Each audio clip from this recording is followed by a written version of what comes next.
नमस्कार फ्रेंड्स, मैं राजेंद्र यादव आप सभी का स्वागत करता हूं आपके अपने ही YouTube channel M with Rajendra पर। देखते हैं यहां पर करंट अफेयर्स के इंपॉर्टेंट प्रश्न, तो अंत तक वीडियो को देखें और वीडियो को लाइक करें और समस्त ग्रुप में शेयर करें। तो पहला प्रश्न देखते हैं, 19वां विश्व उत्पादकता कांग्रेस कहाँ होगा। इंपॉर्टेंट प्रश्न है, 19वां वर्ल्ड प्रोडक्टिविटी कांग्रेस कहाँ पर आयोजित होगा। ठीक है फ्रेंड्स, तो सही उत्तर फ्रेंड्स क्या होगा, जो 19वां विश्व उत्पादक कांग्रेस है, इसका 19वां संस्करण 6 से 8 मई तक कर्नाटक के बेंगलुरु यानी भारत में आयोजित किया जाना था, लेकिन नहीं किया गया है। किस कारण से? कोरोना वायरस के कारण, कोविड-19 के कारण नहीं किया गया है और इसे पोस्टपोन किया गया है। भारत में ही यह आयोजित होगा। ठीक है फ्रेंड्स, विश्व उत्पादकता कांग्रेस भविष्य की उत्पादकता, ग्रोथ को आकार और उत्पादकता विकास के लिए दुनिया में आयोजित किया जाने वाला सबसे बड़ा सम्मेलन है और यह 45 साल बाद भारत में आयोजित होना है। तो सही उत्तर होगा ऑप्शन तीसरा, बेंगलुरु। नेक्स्ट प्रश्न पर आते हैं, हाल ही में जम्मू कश्मीर के पूर्व राज्यपाल सत्यपाल मलिक ने किस राज्य के राज्यपाल के तौर पर शपथ ली। अब वह किस राज्य के राज्यपाल हैं?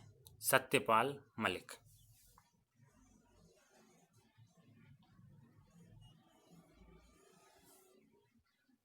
तो सही आंसर फ्रेंड्स क्या हो जाएगा? गोवा। बम्बई हाई कोर्ट के मुख्य न्यायाधीश प्रदीप नंद्रा घोष ने उन्हें शपथ दिलाई। ठीक है फ्रेंड्स, तो याद रखें कहाँ के राज्यपाल बनाए गए हैं? गोवा के राज्यपाल बनाए गए हैं और उनका जन्म, सत्यपाल मलिक का जन्म अलीगढ़ उत्तर प्रदेश में हुआ था। तो सही उत्तर फ्रेंड्स क्या हो जाएगा? Option number D. नेक्स्ट प्रश्न देखते हैं, सरदार वल्लभ भाई पटेल की जयंती के अवसर पर गृह मंत्री अमित शाह ने किस राज्य की पुलिस के नए हेडक्वार्टर का उद्घाटन किया है? राज्य या केंद्र शासित प्रदेश की पुलिस के नए हेडक्वार्टर का उद्घाटन किया है?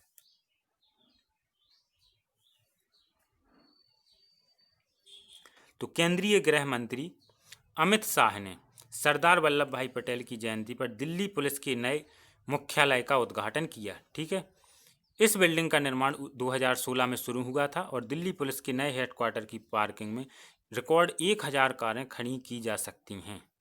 तो सही उत्तर होगा ऑप्शन डी, दिल्ली पुलिस। अगले प्रश्न पर आते हैं, स्वामी विवेकानंद कर्मयोगी पुरस्कार से किसे सम्मानित किया गया?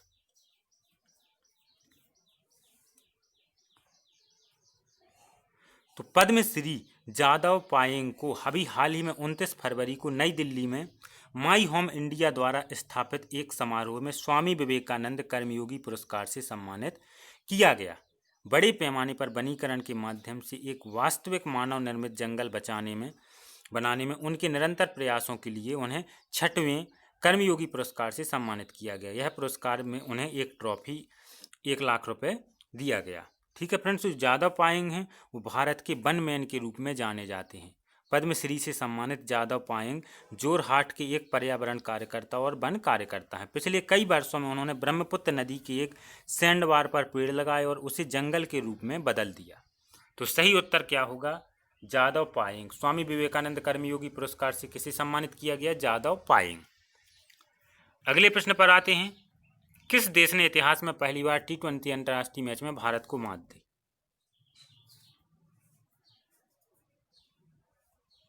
तो सही उत्तर होगा बांग्लादेश। और इससे पहले 2009 से भारत के खिलाफ खेले गए सभी 8 T20 अंतर्राष्ट्रीय मैचों में भारत ने बांग्लादेश को हराया था। अभी हाल ही में बांग्लादेश ने पहली बार भारत को T20 मैचों में हराया, 9वें अंतर्राष्ट्रीय T20 मैच में। तो सही उत्तर फ्रेंड्स क्या हो जाएगा? बांग्लादेश। ठीक है फ्रेंड्स, ये ऑप्शन यहाँ पे सही उत्तर होगा। नेक्स्ट प्रश्न पर हम आते हैं, भारत और उज्बेकिस्तान के रक्षा मंत्रियों के बीच एक बैठक के बाद दोनों देशों ने सुरक्षा संबंधों में सहयोग को लेकर कितने समझौतों पर हस्ताक्षर किए?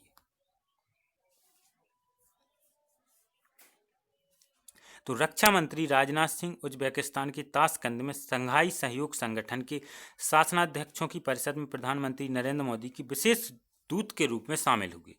बैठक के दौरान दोनों पक्षों ने भारत और उज्बेकिस्तान के बीच रक्षा संबंधों के स्तर में बढ़ोतरी पर संतोष व्यक्त किया।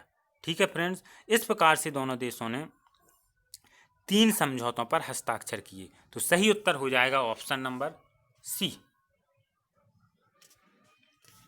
नेक्स्ट प्रश्न पर आते हैं, प्रधानमंत्री नरेंद्र मोदी और किस देश के प्रधानमंत्री प्रयुत चान ओचा रक्षा उद्योग क्षेत्र में द्विपक्षीय सहयोग बढ़ाने और दोनों देशों के बीच व्यापार संबंधों को बढ़ावा देने की संभावनाएं तलाशने पर अभी हाल ही में सहमत हुए।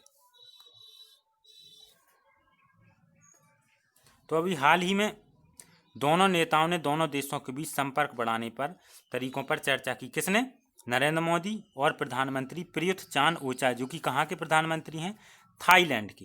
इसमें भौतिक और डिजिटल क्षेत्र भी शामिल है। प्रधानमंत्री कार्यालय ने इन दोनों नेताओं ने भारत और थाईलैंड के बीच मित्रवत संबंध बढ़ाने पर भी गहन चर्चा की। भारत और थाईलैंड ऐतिहासिक और सांस्कृतिक संबंध रखने वाले करीबी समुद्री पड़ोसी देश हैं। तो इस तरह से डी ऑप्शन सही आंसर हो जाएगा यहाँ पे, क्या? थाईलैंड। नेक्स्ट प्रश्न पर आते हैं। प्रथम बिम्स्टेक बंदरगाह सम्मेलन का आयोजन निम्नलिखित में से किस स्थान पर किया गया? प्रथम बिम्स्टेक बंदरगाह सम्मेलन का आयोजन।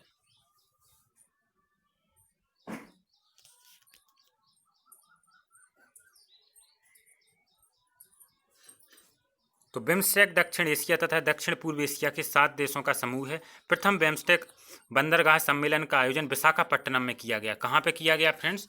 विशाखापट्टनम में किया गया। इस प्रकार से यहाँ पे बी ऑप्शन सही उत्तर हो जाएगा। प्रथम बिम्स्टेक बंदरगाह सम्मेलन का आयोजन कहाँ पे किया गया? विशाखापट्टनम में।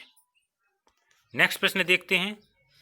हाल ही में centre for monitoring Indian economy द्वारा जारी आंकड़ों के अनुसार किस देश में बेरोजगारी दर पिछले 3 सालों के उच्चतम स्तर पर पहुंच गई?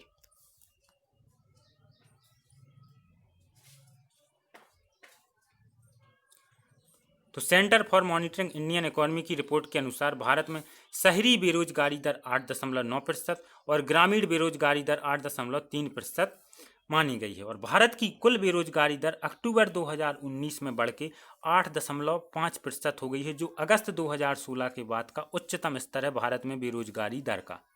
ठीक है फ्रेंड्स, शोध के मुताबिक इस अवधि में सेवा क्षेत्र की रोजगार दर 13.4% की वृद्धि हुई, जबकि विनिर्माण क्षेत्र में 5.7% की गिरावट आई।